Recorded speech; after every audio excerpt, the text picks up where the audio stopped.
ACTV Média. Aimez, partagez et abonnez-vous.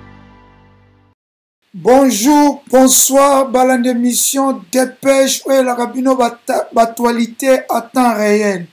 Dépêche où a présenté nangamoko missionoka aspect spirituel bopeto nanzoto pe na molimo. Lelo dépêche lelo ndenge na bakeza actualité à temps réel na système ka ya buka lelo lamba lelo lia lelo. Dépêche lelo na ekaka ko parler mbangu sur Bunagana. Bunagana, depuis Babotolango, ezalaki le 13 juin 2022. Le 13 juin, au Tozo Kota, et que ça à peu près 2 ans, Bunagana, ezana maboko yaba M23. Donc le 13 juin 2024, Bunagana est kokokisa 2 ans. Donc si on calcule, tout a quelques 2 semaines pour Bunagana est kokokisa 2 ans. Donc, dans le système ka buka lelo lamba lelo, Bunagana tozo bate comme pays mususu to ezaka na RDC parce que bakonzi balobela kangote président Félix alobela kangote ministre de défense Jean-Pierre Bemba alobela kangote intérieur alobela kangote affaires étrangères alobela kangote bu to mona ba vidéo tombé championnat ya Lina Foot na Bunagana championnat ya Lina Foot et match betami champion de Bunagana pe abimi ndenge zalaka champion du Congo na Lina Foot kuna pe abimisi champion de Bunagana équipe abimi champion de Bunagana ezali tout puissant Vijana babetaki na FC Bunagana tout puissant Vijana a gagné azu coupe ya champion de Bunagana donc champion du Congo mais kuna babenga ngo champion de Bunagana boza komona nde baza ko sepela baza ko sala ambiance baza ko sala fête eza kolekela biso après wana ezalaki na démonstration ya danse babinaki fête munene na Bunagana vie eza normal en tout cas tozo comprendre lisusu situation te est-ce que Bunagana ekozala récupérer na mandat ya Félix oyo est-ce que Bunagana ekozala récupérer na premier ministre na biso oyo ya sika Judith Tuluka est-ce que na mandat oyo Jean-Pierre Bemba bako reconduire ye pas récupérer Bunagana toyebi te eza kokamwisa bokolanda bino moko na bafi musu bazalaki na poto na États-Unis Europe ba rejoindre na bango Bunagana bokolanda ba reportage naza na mingi ya koloba te tolanda befenema nini eleki kuna na Bunagana match ya champion de Bunagana et puis na festival ya danse le même jour tolanda nanga bien ba gilet par balle kuna na Bunagana. Maze tukiwela neza ubuzima bukabaho kandi kishobora nakamustikere mazulira mukamustikere neza ugasinzira ubuzima bukaba maritati sana tena ukibuka biriya bishashe biriya bikabuco ugendera bitwika n'inuka biringuza kugira nyine tugire ubuzima bwiza tujye turahinga tweze biriya bishashe na biriya bikoropo bikoropo sana nuko bimeze isoko ni isoko y'ubuzima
Bonjour, je suis Brenda Mokango de Kinshasa, membre de l'AFC. Bienvenue à Bunagana.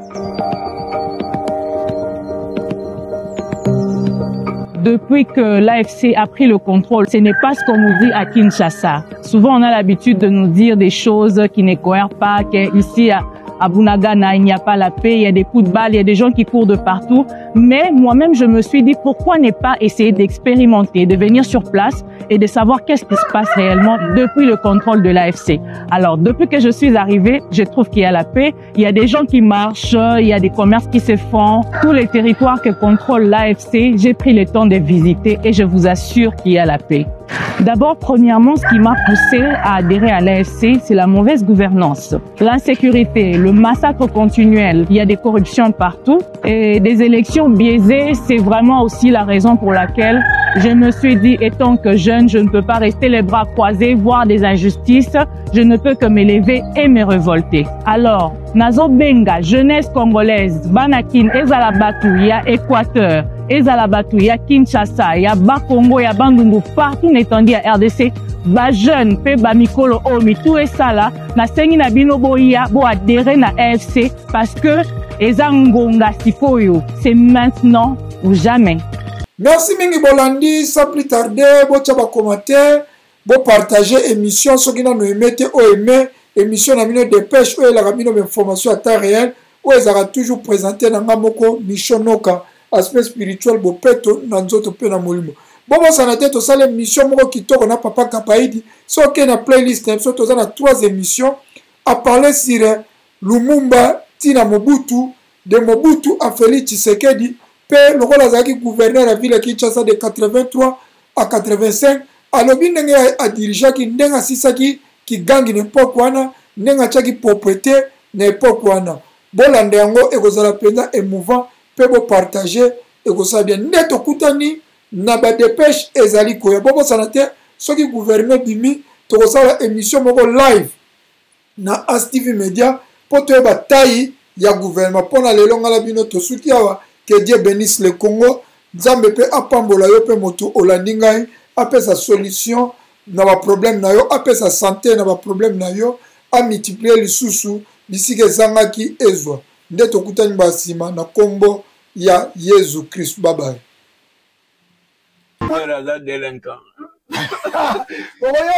Papa le dit caméra zali délinquant bokoyoka on émission lelo en tout cas.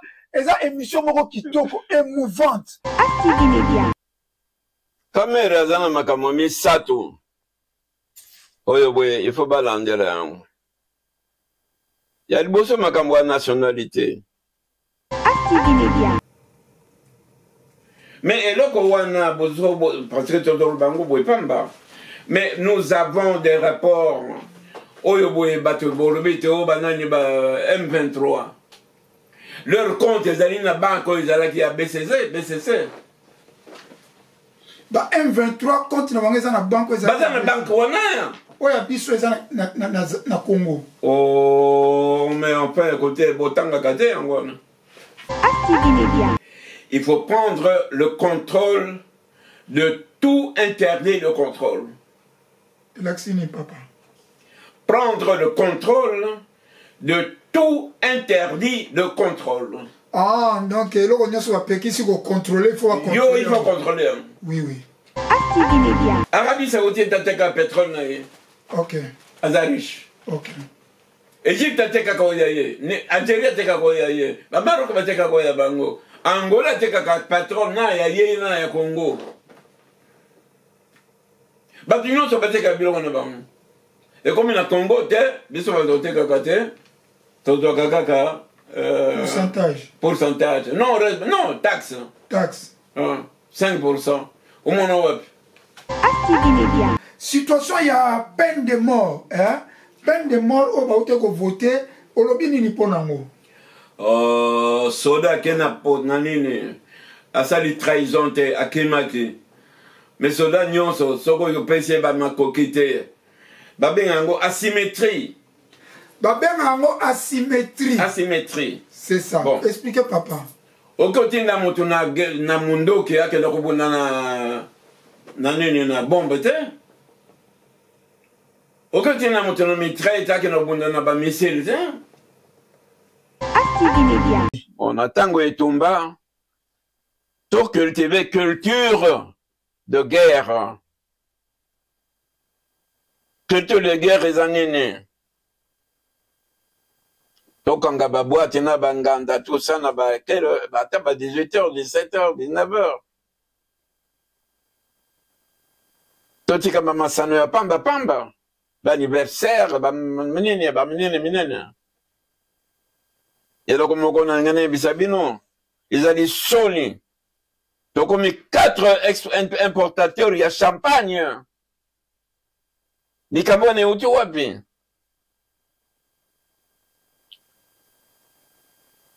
Bato nakati mboka ba usal ba boisson, ya mabe, ya kuboma bato. Et Utiwapi.